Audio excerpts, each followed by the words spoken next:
Eu não estava dentro do avião, eu estava na pista. E às vezes, acredite em mim, isso é muito pior. Meu nome é Coronel Henrique Castelo Branco Meireles. Tenho 91 anos. Passei minha vida inteira dentro de sistemas de inteligência militar. Primeiro como oficial observador junto às forças americanas no Pacífico, em 1945. Depois como analista estratégico por décadas, dentro das estruturas de defesa do Brasil. Aprendi cedo uma coisa que a maioria das pessoas nunca aprende ao longo de toda uma vida. As guerras não começam com tiros, elas começam com silêncio. Com um tipo muito específico de silêncio que eu reconheço até hoje, com 91 anos. Toda vez que abro o jornal de manhã e leio sobre o que está acontecendo no Irã, esse silêncio voltou. E não voltou como memória distante de um velho cansado. Voltou como aviso, como aquela sensação que você sente no estômago quando reconhece um padrão que já viu antes e sabe, com absoluta certeza, como ele terminou na última vez. Mas para que você entenda o que estou vendo hoje, precisa primeiro entender o que eu vi, porque sem isso, você vai me ouvir da forma como as pessoas geralmente ouvem os velhos que falam de guerra, com respeito educado, com um aceno de cabeça e sem realmente acreditar que o que estou dizendo tem alguma coisa concreta a ver com o mundo em que você vive agora. Tem muito mais do que você consegue imaginar neste momento. E vou provar isso. Em 1945 eu tinha 20 anos recém-completados e acabara de ser designado para uma missão de observação técnica junto ao 21º Comando de Bombardeiros da Força Aérea Americana, sediado nas Ilhas Marianas, no Pacífico. Minha função oficial era coleta e análise de dados operacionais sobre os bombardeiros B-29 Super Fortress, para fins de avaliação estratégica pelo Estado-Maior brasileiro. Na prática, o que eu fazia era algo um pouco diferente do que o papel descrevia. Eu ficava de pé na pista de Tinian, com um bloco de notas e um par de binóculos, e assistia ao que muito poucos brasileiros e poucos seres humanos em geral assistiram de perto: a maior campanha de bombardeio estratégico da história humana sendo executada, missão por missão, noite após noite, com uma frieza operacional que até hoje, quando penso naqueles meses, ainda me impressiona de uma forma que é difícil de descrever para quem não esteve lá. Eu era jovem, tinha treinamento técnico sólido, mas não tinha ainda o que o treinamento nunca consegue dar por si só: a experiência acumulada de observar, ao vivo, a mão humana movendo peças num tabuleiro, cujas consequências vão muito além do que qualquer documento consegue capturar. Isso eu aprendi em Tinian e nunca desaprendi. A primeira vez que me aproximei de um B-29 em solo, parei a uns 30 metros e fiquei observando por mais tempo do que seria tecnicamente necessário. Era uma máquina de uma escala que simplesmente não combina com nenhuma outra coisa que você encontra no cotidiano. 43 metros de envergadura, quase 30 metros de comprimento. Uma fuselagem prateada e longa que no calor úmido do Pacífico refletia o sol de um jeito que parecia quase irreal, como se o avião fosse construído de luz sólida em vez de alumínio. 4 motores Wright Cyclone R-33 e 50, cada um com 18 cilindros, cada um capaz de gerar mais de 2.000 cavalos de potência. Quando os 4 ligavam em sequência durante os procedimentos pré-voo, o som não era bem um som no sentido comum da palavra. Era uma presença física, uma vibração que entrava pelo chão, subia pelas solas dos sapatos, atravessava as pernas, subia pelo tronco e se instalava no centro do peito, como um aviso grave e inegável de que algo muito maior do que qualquer ser humano estava prestes a se mover. Mas o que ficou gravado de forma permanente e indelével na minha memória, o que volta com mais força ainda hoje, não foi o avião em si. Foi o que acontecia na pista antes da decolagem. O silêncio específico que precedia tudo. Você consegue imaginar ficar de pé numa pista de aeroporto militar às 11 da noite? Olhando para uma fila de 30 bombardeiros pesados, se preparando para partir, sabendo com precisão técnica para onde vão e o que vão fazer quando chegarem lá? Existe um tipo de quietude naquele momento que não existe em nenhum outro lugar do mundo que eu conheça depois de 91 anos de vida. Os mecânicos terminaram o trabalho horas antes e foram dispensados. As tripulações embarcaram e fecharam as escotilhas com um som metálico e definitivo. Os procedimentos de checagem foram concluídos. Os motores ainda não ligaram. E por alguns minutos, que parecem muito mais longos do que realmente são e que eu nunca esqueci, não há som absolutamente nenhum sobre a pista, além do vento quente e carregado de umidade do Pacífico e do cheiro pesado de querosene de aviação, misturado com o salitre do oceano. Era naqueles minutos de silêncio absoluto que eu sentia com toda a clareza que o treinamento analítico permite, e ao mesmo tempo com algo que nenhum treinamento consegue preparar: o peso real e concreto do que estava prestes a acontecer.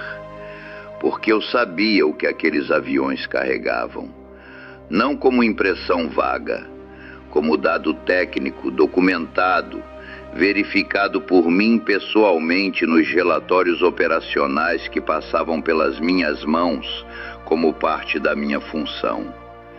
Eu tinha estudado os mapas com os círculos vermelhos desenhados sobre bairros específicos de cidades japonesas.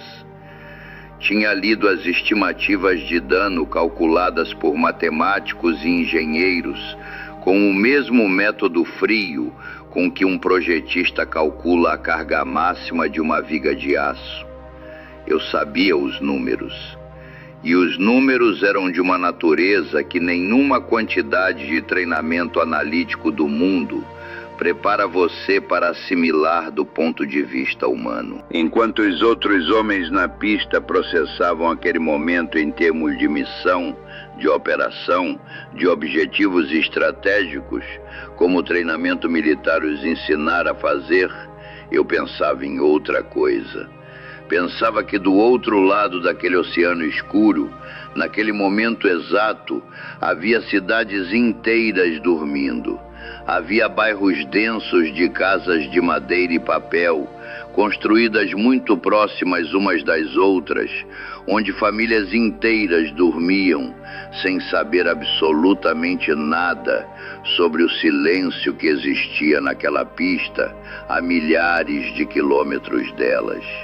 E que esse silêncio era, de uma forma que eu ainda não conseguia articular por inteiro aos 20 anos, a última coisa que existia antes de algo irreversível. Depois os motores lidavam. Primeiro um, depois dois, depois todos os 4 de cada avião, em sequência, como um ritual que obedecia a uma ordem precisa e imutável. E o silêncio terminava para sempre naquela noite. E os aviões partiam, um por um, com aquele rugido que preenchia o céu escuro, e subia até onde a visão alcançava e ainda além. E eu ficava ali, com meu bloco de notas e letra controlada, anotando dados técnicos, fazendo exatamente o meu trabalho, mas carregando por dentro algo que nenhum formulário de relatório foi projetado para conter. Às vezes eu ficava na pista até o último avião desaparecer no horizonte. Isso levava tempo, eram muitos, partindo em intervalos calculados para não sobrecarregar a pista de decolagem.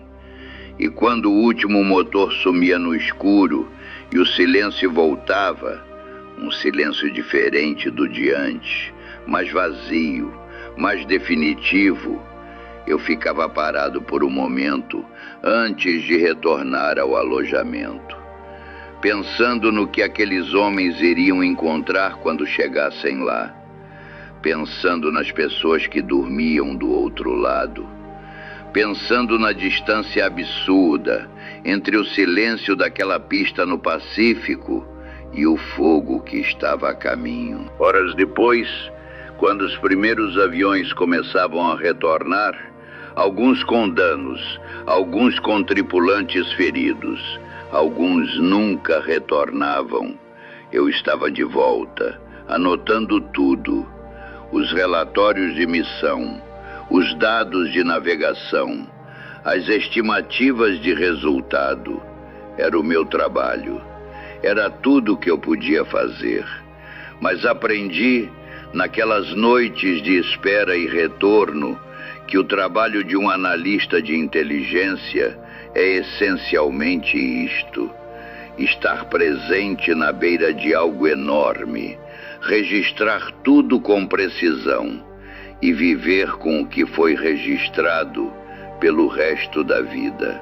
Há algo sobre o B-29 que preciso que você entenda antes de continuar, porque é essa compreensão que conecta 1945 com os eventos mais recentes, de uma forma que a maioria das análises que você vai encontrar por aí não faz de forma completa. O Super Fortress tinha uma característica absolutamente singular na história da aviação militar até aquele momento. Não precisava de base próxima ao objetivo. Conseguia decolar das Marianas, cruzar mais de 1.600 quilômetros de oceano aberto, executar uma missão sobre o Japão com até 9 toneladas de carga útil e retornar à base de origem, sem escala, sem reabastecimento intermediário, sem território aliado entre o ponto de partida e o alvo. Antes do B-29, bombardear um país exigia proximidade geográfica, exigia bases avançadas, logística em cadeia, exposição das suas forças a toda uma série de riscos ao longo do caminho. O B-29 eliminou completamente essa equação. A distância deixou de ser um obstáculo operacional e passou a ser uma vantagem estratégica. Você atacava de muito longe. O inimigo não conseguia te alcançar e você retornava. Como analista, entendi imediatamente o que essa doutrina reconfigurava em termos de poder militar global. Mas foi só décadas mais tarde, quando comecei a ter acesso a documentos técnicos sobre o B-2 Spirit, que entendi que tudo aquilo não tinha sido um ponto de chegada. Tinha sido o primeiro passo deliberado de uma lógica que nunca parou de avançar e que eu vou explicar agora, porque é o centro de tudo. Acompanhei durante 50 anos de carreira a evolução progressiva dos bombardeiros estratégicos americanos. O B-47, que introduziu a propulsão a jato nos bombardeiros pesados.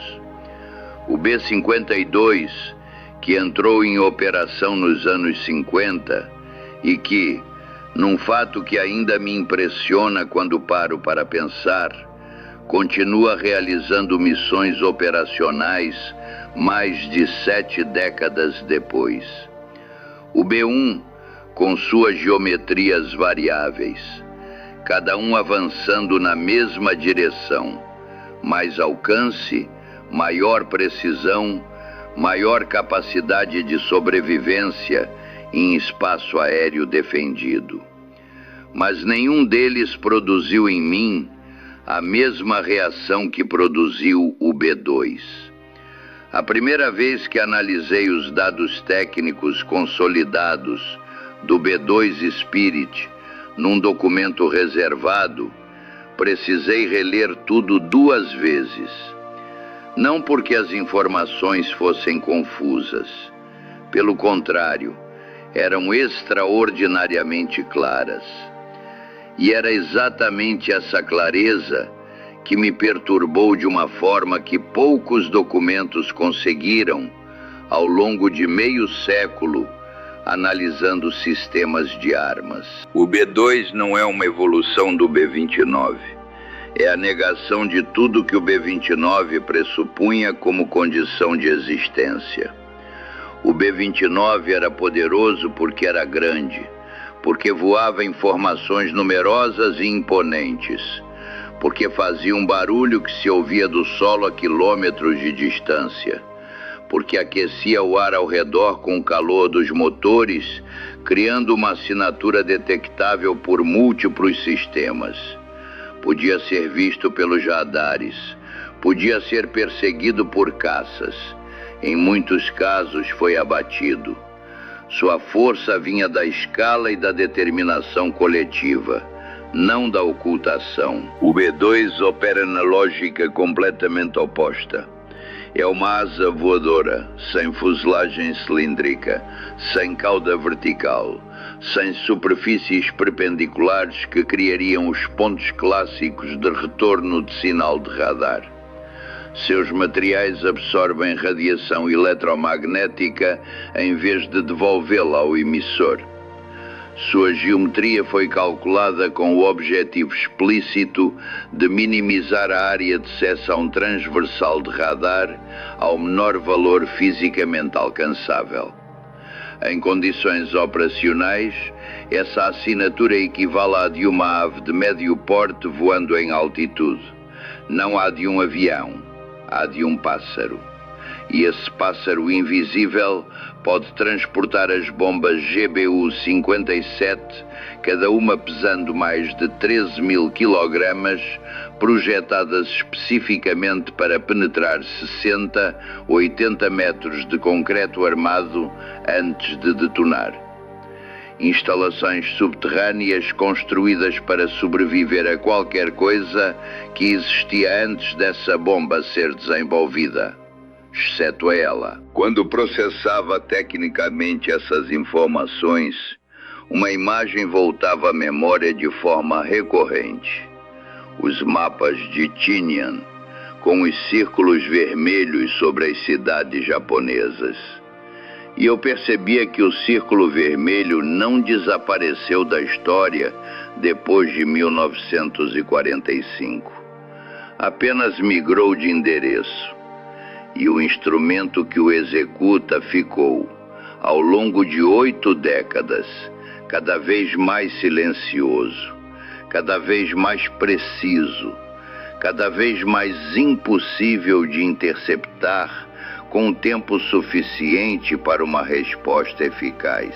Em junho de 2025, 7 bombardeiros B-2 Spirit decolaram sem escala da base aérea Whiteman, em Missouri, e destruíram as instalações nucleares de Fordow, Natanz e Isfahan, no Irã, numa operação chamada Midnight Hammer. Retornaram sem baixas. O radar iraniano não teve tempo de resposta. Em fevereiro de 2026, novos ataques coordenados atingiram Teherã. A lógica doutrinária do B-29, atacar de longe, ser decisivo, operar de onde o adversário não consegue alcançar, executada com uma sofisticação que nenhum analista de 1945 poderia ter imaginado concretamente. Quando li as primeiras confirmações, não fiquei surpreso. Fiquei em silêncio por um longo tempo, porque eu reconhecia tudo: a doutrina, a execução, a estrutura e, principalmente, o que aquilo pode significar para o que ainda está por vir. E agora preciso falar das 3 coisas que estou observando no mundo hoje. 3 padrões que qualquer analista com experiência histórica acumulada suficiente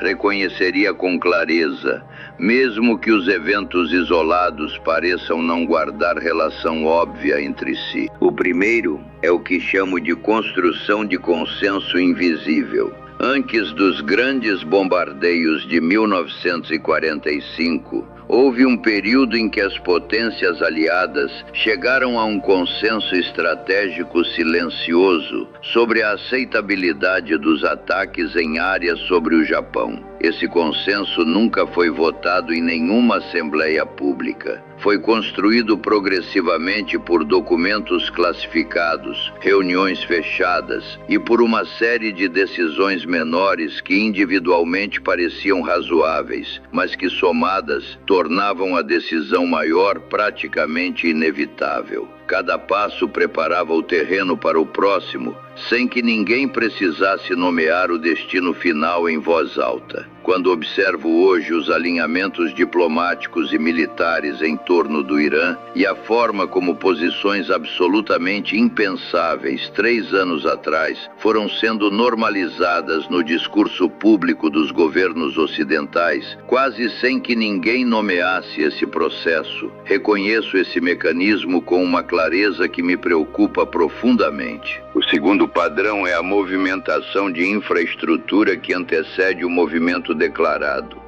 Em 1945, analistas treinados identificavam as próximas operações com semanas de antecedência, simplesmente observando padrões logísticos.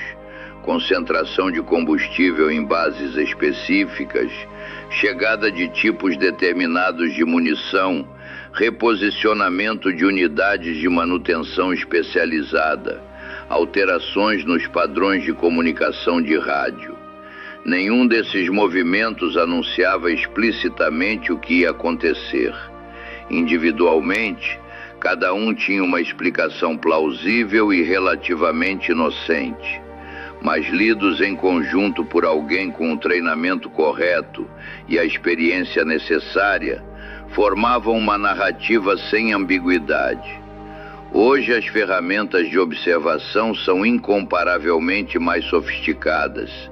Satélites comerciais, análise de dados de tráfego aéreo e marítimo, inteligência de sinais de acesso ampliado. E os padrões que analistas sérios estão registrando e publicando, mesmo em fontes abertas, não são poucos nem triviais. O terceiro padrão é o que denomino esgotamento diplomático estruturado. Em 1945, o Japão recebeu advertências formais, ultimatos, comunicações até muito próximo dos momentos decisivos. Mas essas comunicações, analisadas com a distância histórica que 5 décadas de estudo permitem, não tinham como objetivo real chegar a um acordo. Tinham como objetivo documentar a recusa, construir o registro histórico de boa-fé antes de uma ação extremamente difícil de justificar sem esse arquivo cuidadosamente construído. A diplomacia como processo orientado a uma solução e a diplomacia como construção de arquivo histórico têm aparência idêntica de fora. A diferença está na intenção, que só se revela retrospectivamente. Quando analiso as transcrições das negociações entre Estados Unidos e Irã, nos meses que precederam as operações de 2025 e 2026, a estrutura lógica do processo é a mesma que eu aprendi a reconhecer estudando 1945. As palavras são outras, o contexto é outro, a tecnologia é outra, a arquitetura do processo é idêntica. Tenho 91 anos e não tenho mais tempo para ser diplomático sobre o que enxergo. Por isso direi de forma direta, as armas que existem hoje tornam o B-29 da Segunda Guerra tão obsoleto quanto o B-29 tornava os biplanos de lona da Primeira. A diferença de capacidade entre 1945 e 2026 não é de grau, é de natureza. E a maioria das pessoas, incluindo muitos dos que tomam decisões, não consegue visualizar concretamente o que essa diferença significa quando é efetivamente ativada. Há algo que aprendi em meio século de análise de inteligência e que quase ninguém fora desse campo compreende de forma intuitiva. A distância entre a capacidade de uma arma e a imaginação do público sobre essa capacidade tende a crescer com o tempo, não a diminuir. Em 1945, o público americano não sabia o que era a bomba atômica até ela ter caído. Em 2026, a maioria das pessoas não faz ideia real do que os sistemas de armas mais avançados do mundo são capazes de fazer, com que precisão, a partir de onde e em quanto tempo. Essa lacuna entre capacidade real e imaginação pública não é um acidente. É, em certa medida, uma política. E é exatamente por isso que me preocupo com o silêncio que reconheço hoje. Porque em 1945, o silêncio antes dos motores duravam minutos. O que vinha depois levava horas para cruzar o Pacífico. Hoje, o silêncio pode ser muito mais curto e o que vem depois chega muito mais rápido. E quase ninguém ouve o silêncio quando ele começa. Fiquei naquela pista em Kinyan e assisti aos aviões partirem. Ouvi o silêncio antes dos motores. Senti o chão vibrar com a decolagem. Soube, com uma certeza que o treinamento dá, mas que a juventude ainda não consegue processar por completo, o que aquele silêncio anunciava. E depois, passei 50 anos dentro de sistemas de inteligência, aprendendo a reconhecer esse mesmo silêncio em outros lugares, em outras formas, em outras épocas, em documentos, em movimentações logísticas, em comunicados diplomáticos, em padrões de comportamento de governos que estão se preparando para algo que ainda não nomearam publicamente. Esse silêncio voltou, com outra tecnologia, com outra escala, com outro endereço, mas com a mesma estrutura que aprendi a identificar há mais de 7 décadas, numa pista quente no Pacífico, olhando para aviões que partiam para fazer algo que mudaria o mundo de uma forma que ninguém presente naquela pista conseguia ainda dimensionar por completo. Nós não dimensionamos completamente 1945. E me pergunto, toda manhã, se estamos dimensionando completamente agora. A pergunta que não me abandona é esta: os que movem as peças nesse tabuleiro hoje sabem, de verdade e de forma concreta, o que está nas mãos deles? Ou estão usando a lógica de 1945 com as armas de 2026, sem perceber que essa diferença de escala torna as velhas equações de risco completamente inúteis? Essa diferença, se existir, muda tudo o que acontece depois. Tudo.